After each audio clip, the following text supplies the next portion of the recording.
Madame la Présidente, Mère de la Nation, mes frères et sœurs de lutte,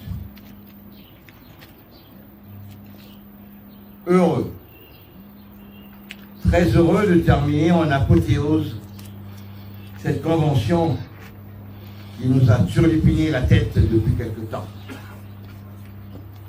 En effet, le pouvoir de fait en place à Brazzaville devait-il nous laisser nous réunir? Ne disposons pas du trésor public? Aurions-nous les moyens de tenir sereinement notre convention? Les tensions sociales actuelles découlant des traitements inhumains subis par notre base ne serait-elle pas l'occasion de contestations tout azimut? Béni soit l'Éternel. Que tout ceci ait été contenu dans un climat serein, empreint de fraternité, d'esprit républicain et patriotique. Frères et sœurs, pour ce mot de clôture, j'ai choisi de partager avec vous quelques réflexions sur la repentance. Les drames que nous vivons nous interrogent sur le fait que la repentance affaiblit-elle?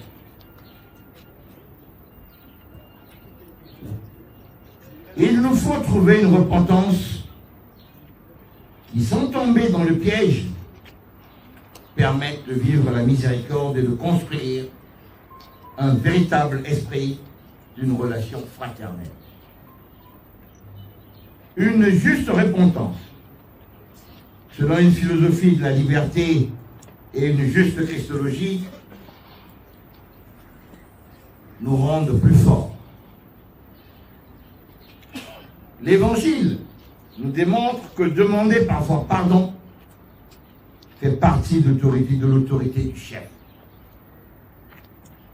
Que la repentance nous met nous-mêmes devant notre liberté, remet l'autre devant sa responsabilité, recrée la fraternité comme l'action et finalement, elle ouvre à une vraie connaissance de soi, indispensable à l'action et en particulier à la victoire.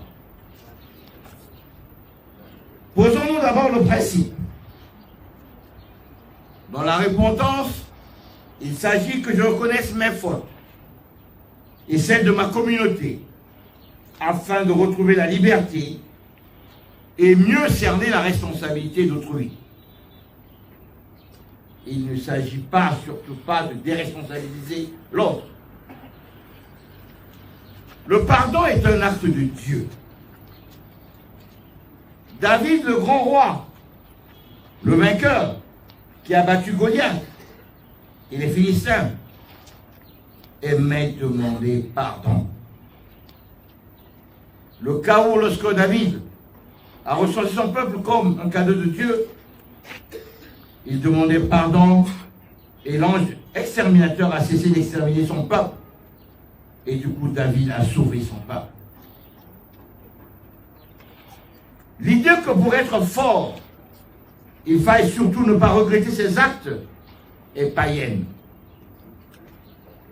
Seul celui qui sait demander pardon de ses fautes est digne d'être chef. Rappelons-nous de Kennedy, après le désastre de la baie de Cochon. Je suis venu pour faire mentir l'adage qui dit que la victoire a un père, mais que la défaite est orpheline. Autrement dit, Kennedy a revendiqué devant son peuple la responsabilité du désastre. Un chef incapable de reconnaître ses erreurs n'est pas capable de les corriger. Il ne peut pas rectifier la route qu'il a prise. Il ne reconnaît pas ses hommes. En ne reconnaissant pas sa faute, et conduit ses subordonnés à ne pas se plier à des valeurs comme la vérité ou la justice, mais qu'à lui-même. Un chef qui se croit infaillible, comme le doutier, qui avait toujours raison, est un dictateur. Amen.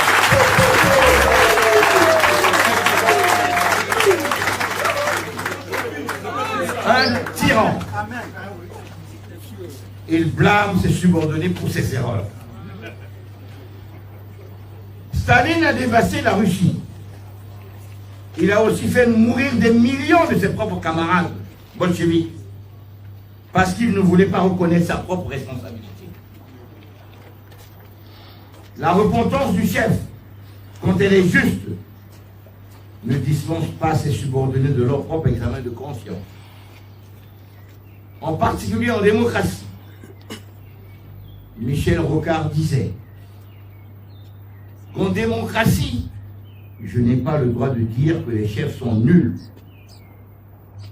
En démocratie, on a les chefs que l'on mérite. Ils sont mes chefs. J'ai la responsabilité d'en chercher les meilleurs à la prochaine élection. Et aussi à les reconnaître comme les miens. L'insulter, c'est m'insulter moi-même. Ainsi, quand je me redécouvre responsable de mon chef, je me redécouvre d'en forger d'autres par la militance, la réflexion, le vote, le lobbying et autres moyens bien démocratiques, et le recours à la violence qui revient en force aujourd'hui au Congo, au moment même où nous parlons, est une crise de responsabilité.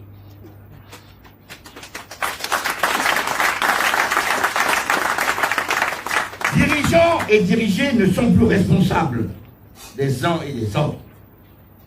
Et par conséquent, ne savent plus que se taper dessus.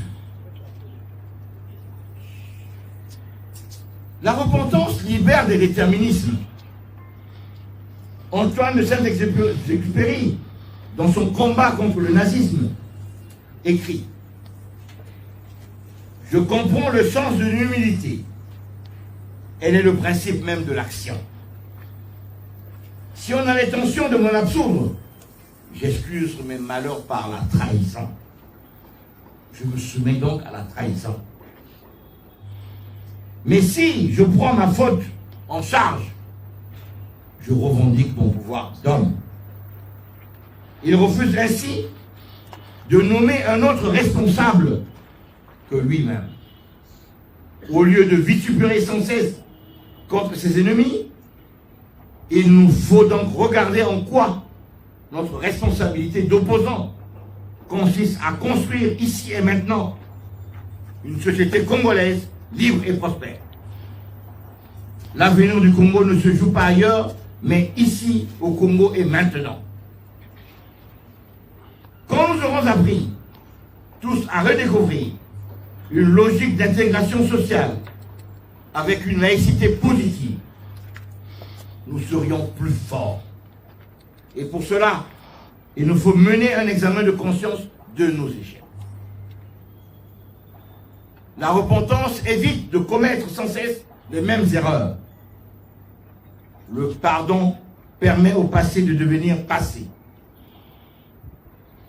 La repentance renforce aussi celui qui a demandé pardon. L'absence de repentance nous affaiblit.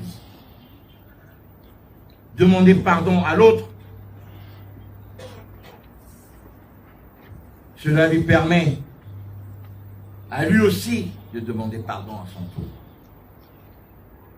Celui qui a pour un moment dominé reconnaît ipso facto sa faute.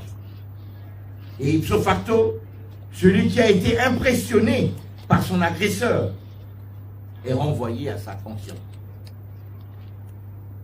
Le processus de repentance est donc indispensable à la restauration d'une autorité face à des crimes qui, eux, nous ont divisés. Et nous diviserons tant et nous ne les regarderons pas tous en face.